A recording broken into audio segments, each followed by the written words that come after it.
chim thấy lâu men hồi là nu nang cây à lâu đi nấp mát nhẹ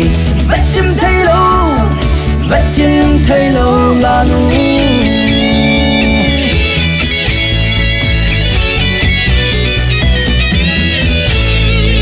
mẹ hỏi nu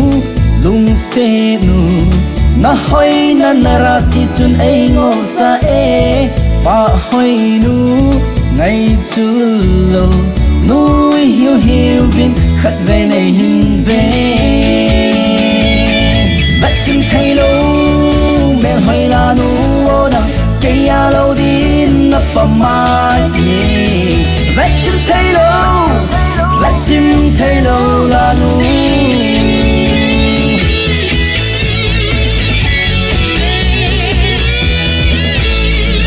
vắt chim thấy lâu men hỏi là nu nang cây à lâu đi nấp mát nhẹ vắt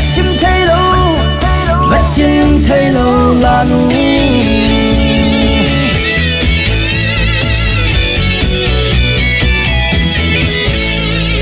na có mà cắt đầu gì thế April lại thiên na dong cả bằng gì e na so mai cả mù lâu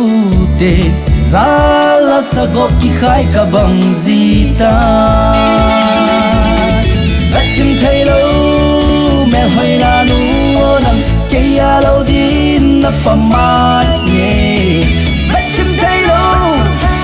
chim thấy lâu là nu